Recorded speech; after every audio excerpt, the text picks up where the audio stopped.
안녕하세요. 교육은 마음 채널을 운영하고 있는 김복현입니다. 오늘 이야기의 주제는 기적이 일어나는 학교라는 주제로 이야기를 한번 해보려고 하는데요. 정말 학교에서 기적이 일어날 수 있을까요? 캐롤 드웩이라는 심리학자가 있었습니다. 이 심리학자는 학생들이 어떤 피드백을 어떻게 제공을 받느냐에 따라서 아이들의 어떤 그 결과라든가 성향이 어떻게 달라지는가 하는 것들을 연구를 했습니다. 전체 학생들을 두 그룹으로 나누어서 실험을 했는데요. 문제는 1단계에서부터 7단계까지 아주 쉬운 문제에서부터 최상위의 문제로 제공을 했습니다. 두 그룹으로 나뉜 학생들 중에서 그룹 A 학생들에게는 이와 같이 피드백을 했습니다. 너 정말 대단하고 머리가 영리하구나. 너 정말 똑똑하구나. IQ가 아주 높은 것 같구나. 또 잘하면 1등도 할 수 있겠구나. 이렇게 해서 문제를 풀 때마다 학생들의 어떤 지능과 결과를 중심으로 피드백을 했습니다. 그룹 B의 학생들에게는 좀 더 다른 방식의 어떤 피드백을 했는데요. 야, 네가 이렇게 열심히 하다니 대단하구나. 너 정말 노력을 많이 했구나. 이렇게 하면서 어떤 과정이나 노력에 대해서 피드백을 한 겁니다. 1단계에서부터 이제 2단계, 3단계 이렇게 점점 올라가게 되는데요. 굉장히 재미있는 부분이 이제 한 그 단계를 올라가면서 어렵다고 하는 그런 문제, 6단계나 7단계 정도 문제에 이르렀을 때 굉장히 재미있는 결과가 나타나게 됩니다. 그 전까지는 그 두 그룹에서 큰 차이가 없었습니다. 이렇게 지능하고 결과를 중심으로 피드백을 받았던 A 학생들의 경우에는 더 이상 풀 수 없는 그런 문제가 나오니까 포기를 하는 경우가 많았고요. 또 그런 좋은 결과를 내기 위해서 심지어는 이렇게 컨닝을 하는 그런 그 경우가 있었다는 것입니다. 아이들은 이렇게 속으로 생각했어요. 내가 사실은 똑똑하지 않은가 보구나 라고 하면서 그런 그 어려운 문제에 대해서 좀 더 도전하고자 하는 그런 그 마음이 부족했다라는 것입니다. 그런데 반면에 그 과정과 노력을 중심으로 피드백을 받았던 그 그룹 B 학생들의 경우에는 좀 더 다른 이렇게 반응을 보였는데요. 이런 학생들에게 좀 더 이렇게 어려운 문제를 제공하자 학생들은 그 전 단계 문제를 풀지 못했는데도 불구하고 내가 좀 더 할 수 있을 것 같은데 그리고 내가 이 문제를 못 풀었지만 좀 더 어려운 7단계 문제를 풀면은 내가 좀 더 많이 배울 것 같아. 이런 어떤 긍정적인 그런 그 생각을 갖게 됐다라는 것입니다. 그래서 그 학생들은 스스럼 없이 자기 자신의 어떤 경험이나 실수들에 대해서 자연스럽게 말하더라라는 것이고, 반면에 A그룹의 학생들은 그 결과를 그런 마음을 잘 표현하지 않고 이렇게 속으로만 생각을 하면서 다른 사람에게 표현을 하지 않았다라는 것입니다. 그러니까 이렇게 노력과 과정에 있는 학생들에게 가치를 두게 되면 학생들이 설사 어떤 못하다 하더라도 지금 배우고 있고 나는 이걸 배우면서 즐겁게 하고 있다라는 것들을 아이들에게 그런 느낌을 준다라는 것입니다. 지금까지 학교에서는 어떤 그 결과 중심의 어떤 시험, 평가를 해왔습니다. 그래서 이제 최근에는 이런 것들을 개선하기 위해서 과정 중심의 어떤 평가를 실시하고 있는데요. 이 과정 중심의 평가를 왜 하는지 또 어떤 의미가 있는지 이런 것들에 대해서 상당히 선생님들이 어떤 그런 고민들이 좀 부족하지 않나 생각이 듭니다. 정말 제대로 된 그런 과정 평가를 하기 위해서는 학생들이 이런 과정 중심의 평가를 통해서 어떻게 아이들이 성장하고 변화하는가라는 그런 측면에서 어떤 것들이 더 효과적인가라는 것들을 판단할 필요가 있고요.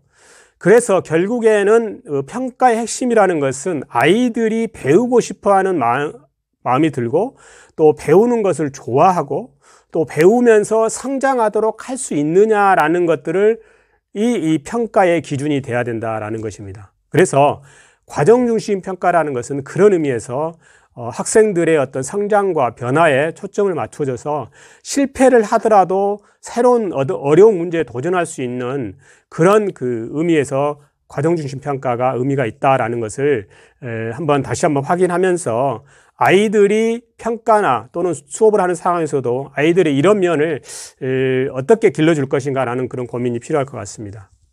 스웨덴의 교육 컨설턴트인 마이클 프레드크 비스트는 배움의 방식에 있어서 어떤 두 가지 다리를 제안을 했습니다. 그 학생들이 선생님이 가르치는 것에 대해서 질문을 해야 된다는 것인데, 학생들이 왜 이것을 배워야 되는가라는 것들을 선생님에게 질문을 해야 된다라는 것입니다. 그렇다면 왜 그렇게 질문을 했을 때와 하지 않았을 때의 차이점은 어떤 그 결과를 나타내느냐 하는 것들을 이제 우리가 알아볼 수가 있는데요.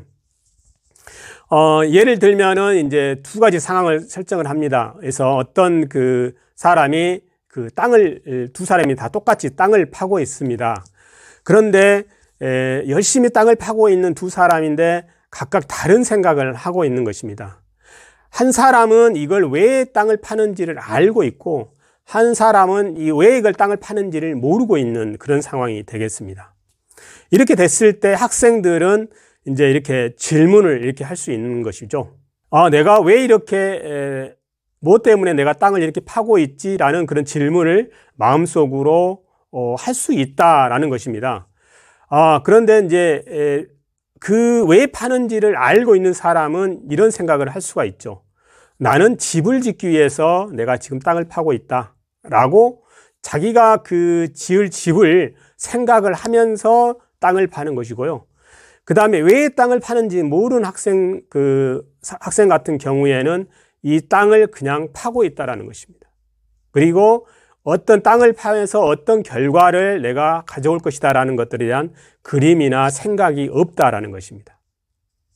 이와 같이 땅을 왜 파는지에 대한 그런 의미를 알고 땅을 파는 그 학생들의 경우에는 그 모든 그런 배우는 그런 그 이유와 또 그런 것들이 이 생각이 있기 때문에 훨씬 더 그 논리적으로 이 공부를 해야 되는 그런 이유들을 자기가 스스로 설득을 할 수 있다는 것이고, 그 다음에 이제 왜 땅을 파는지 모르는 그런 학생들의 경우에는 공부를 왜 해야 되는지, 이 공부를 함으로 해서 나에게 도움이 되는 것이 어떤 점인지라는 그런 자신을 설득할 수 있는 논리가 부족하기 때문에 학습의 어떤 그 동기 유발 측면에서 봤을 때 먼저 처음에 학생은 내적인 동기가 유발된 학생들의 경우고, 그 다음에 두 번째 경우에는 내적인 동기 유발이 없다라는 것입니다. 그렇기 때문에 이런 그 동기 유발이 있느냐 없느냐에 따라서 학습의 결과에 미치는 영향이 어마어마하게 다르다라는 것입니다.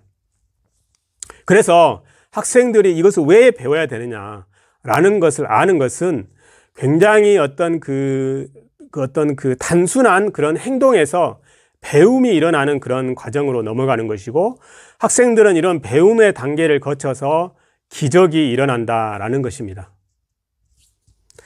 또한 그는 수업에서 학생들의 어떤 그 소통에 대해서 문제를 얘기를 하고 있는데요.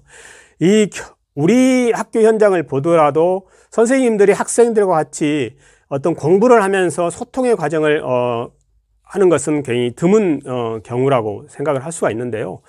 앞으로 선생님들이 학생들과 수업을 할 때 이런 소통의 과정이 굉장히 중요하고 또 왜 해야 되는가 하는 것들에 대해서 이야기를 하고 있습니다.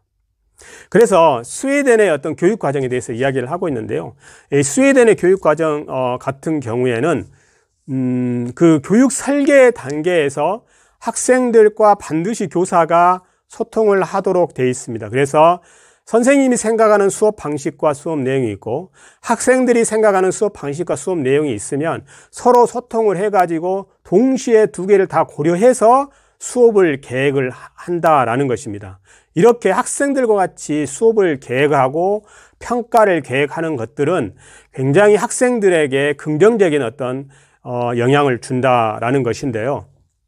스웨덴 교육 과정에서는 이렇게 민주주의에 대한 어떤 그런 개념을 그냥 단순히 어떤 그 교과서상으로 읽어주는 것이 아니라 수업의 절차, 수업의 과정에서 학생들이 민주주의를 경험할 수 있도록 해야 된다라는 그런 것입니다.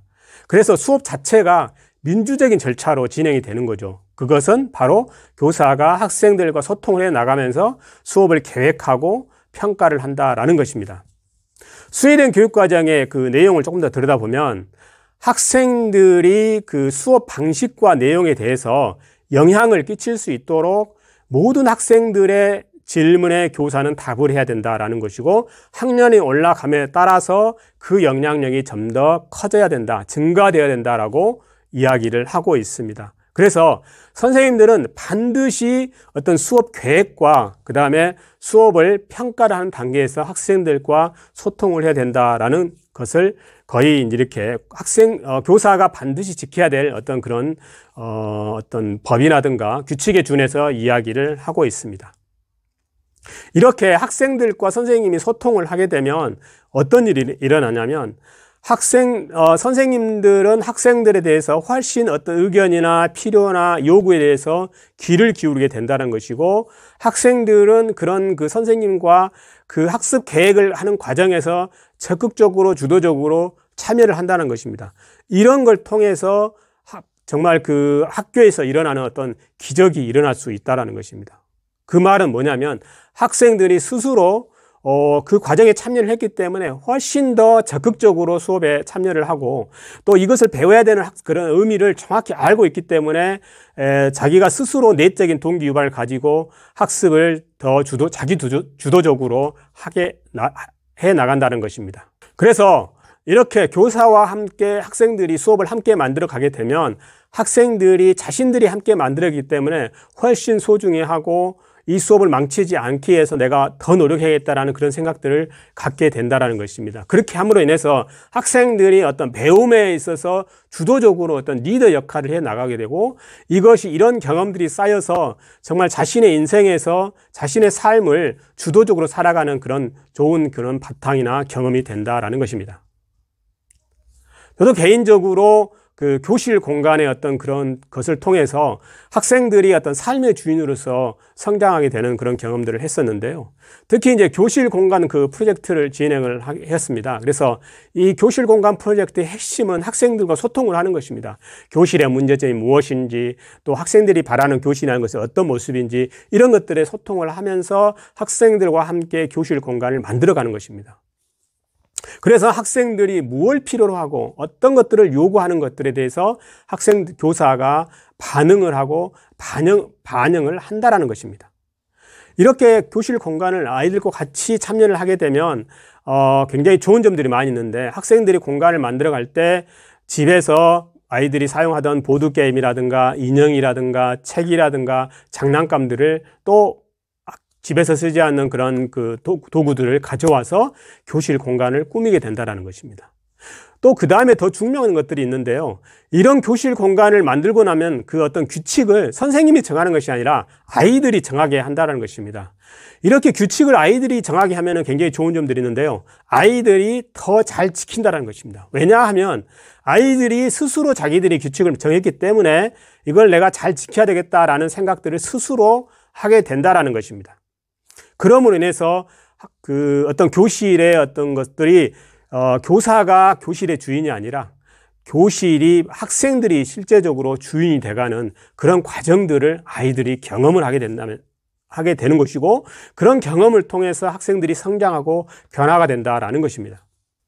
또한 이런 교실 공간은 수업 시간이 되면은 좀 더 학습 공간으로 변하게 됩니다. 그러면서 선생님이 어떤 그 모둠 활동을 안내를 하고, 모둠 활동에 들어가게 되면 전부 다 자기가 원하는 그런 공간에 들어가서 모둠 활동을 하게 되는 건데요. 이런 자기가 원하는 공간을 아이들이 선택할 수 있게 한다라는 것은 굉장히 큰 의미가 있는데, 아이들이 이런 선택의 과정을 통해서 아이들이 책임감을 길러간다는 것입니다.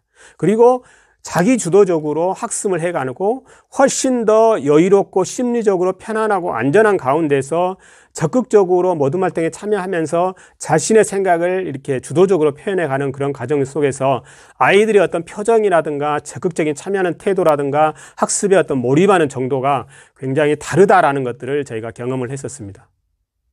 그렇게 교실 공간을 통해서 아이들이 어떤 교실 공간의 주인이 되고 또 아이들이 자기가 원하는 그런 교실 공간을 에서의 어떤 지켜야 할 규칙들을 스스로 만드는 그런 과정 통해서 또 주인의식을 발휘하고 또 학습 수업 시간이 됐을 때 아이들이 자신이 원하는 그런 교실 공간을 스스로 선택하는 과정에서 책임감을 길러가면서 자기 주도적인 학습 능력을 길러간다는 것입니다.